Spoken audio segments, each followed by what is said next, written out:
আসসালামু আলাইকুম বন্ধুরা, আপনারা সকলে কেমন আছেন? আমিও আলহামদুলিল্লাহ ভালো আছি। তো আমি আজকে আমার সরিষা ক্ষেত দেখার জন্যে যাইতেছি আর কি, প্রায় 5-6 দিন পরে আর কি। এই যে দেখতেছেন আমাদের এদিকে ভুট্টার ক্ষেত, আল্লাহ দিলে এখন এগুলো সেচ দেওয়া হয়নি। সেচ দিলেই আপনার ভুট্টাগুলো যা হয়ে উঠবে, অনেক তরতাজা হয়ে উঠবে। এখন এই দেখতেছেন সেচ দেওয়ার আগেই এই অবস্থা। সেচ দিলে আপনার অনেক চেহারা ছবি হয়, ভুট্টাগুলো অনেক মোটা তাজা হবে। সার আপনার দিতে হবে, ভুট্টাতে অনেক দিতে হয়। এই যে এখন আপনার সেচ দিবে, প্রথম সেচ আর কি। ঠান্ডা তো এই কারণে একটু দেরি করে দিতেছে। ঠান্ডার কারণে যদি ভুট্টা সেচ দেওয়া যায়, বেশি ঠান্ডা হলে আপনার কোঁকড়া লাগে যায়, ভুট্টার গাছ লাল হয়ে যায়, হ্যাঁ, হলদিয়া বর্ণ ধারণ করে আর কি। তো এই কারণে আর কি সেচ দেওয়া হইতেছে না। আর যখন প্রথম সেচ দিবে তখন সার আপনার 1 বিঘাতে 33 শতাংশে বিঘা আমাদের এদিকে। তো আপনার সার এদিকে দিতে হবে ফসফেট যেটা, এটা আপনাকে দিতে হবে 8 ধারা, 8 ধারা আর কি, প্রায় 40 কেজি। আর ইউরিয়াটা সেম। এটা যখন দিবেন এই দুইটা সার, তারপরে একটা ভিটামিন দিতে হবে, যেটাকে আমরা সালফার বা থিওবিট বলি আর কি। এটা বিঘায় 1 কেজি দিলেই আপনার দেখবেন যে ভুট্টা আপনার কয়েকদিনে প্রায় 1 কোমর হয়ে যাবে। এই যে এই পাশে দেখতেছেন এই জমিটা তো আপনার সেচ দিবে। এই যে এখানে আপনার আইল বলে আমাদের এদিকে।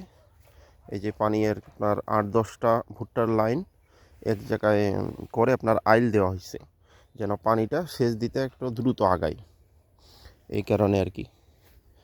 তো এই যে দেখতেছেন আমার সরিষা ক্ষেতটা আল্লাহর রহমতে ফুল আসা শুরু করছে, দেখতেছি আর কি।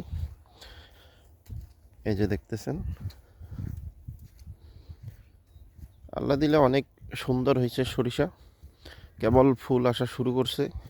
প্রতিদিন আপনার আপডেট হইতেছে এখানে। 2 দিন আগে কিংবা 4 দিন আগে আমি আইছিলাম, দেখতেছি যে কেবল ছোটই আছে, কিন্তু দেখেন আল্লাহর রহমতে এখন বর্তমানে অনেক সুন্দর হয়েছে। এই যে কেবল সূর্য উঠছে, সকাল। আর এই যে আমার সরিষা ক্ষেত, আল্লাহ দিলে অনেক সুন্দর হয়েছে। এখানে 1 বিঘা মাটি সরিষা লাগাইছি এবার।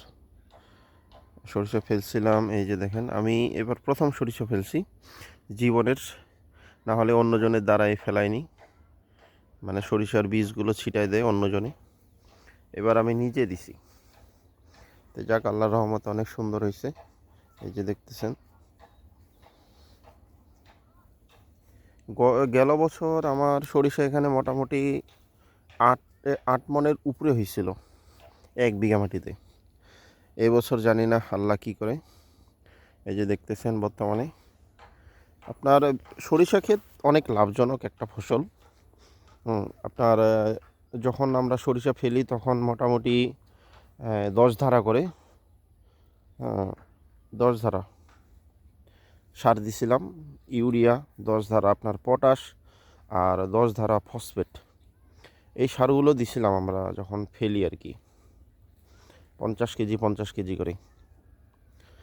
আর তারপরে আপনার কোনো সেচ সরিষা ক্ষেতে সেচ দিতে হয় না। এর আগে দিত, যখন আপনার দেশি সরিষাটা আবাদ করতাম তখন সেচ দিতে হইতো, সার দিতে হইতো, কিন্তু এখন এগুলো দিতে হয় না। এখন আপনার ওই যে ফেলে দিবেন, কাম শেষ, আর কোনো সেচ এর ব্যবস্থা নাই, সেচ দিতে হয় না। এমনিতে দেখেন আল্লাহ দিলে অনেক সুন্দর হয়েছে। এই যে আপনার শীত অনেক আমাদের এদিকে, এই কারণে সেচ দিতে হয় না আর কি। তো তারপরে আপনার বেশি দিতে হয় না, আপনার থিওবিট যেটাকে সালফার আর কি, এটা আপনার হাফ কেজি করে 2বার স্প্রে করে দিতে হবে। আর একটা বায়োডিন দিলেও চলে প্রথম ডোসে। দ্বিতীয় ডোসে শুধু সালফারটা দিলেই চলে, থিওবিটটা আর কি। 1 বিঘাতে আপনার হাফ কেজি করে 2 বেলায় মোট 1 কেজি। এই হচ্ছে আপনার খরচ।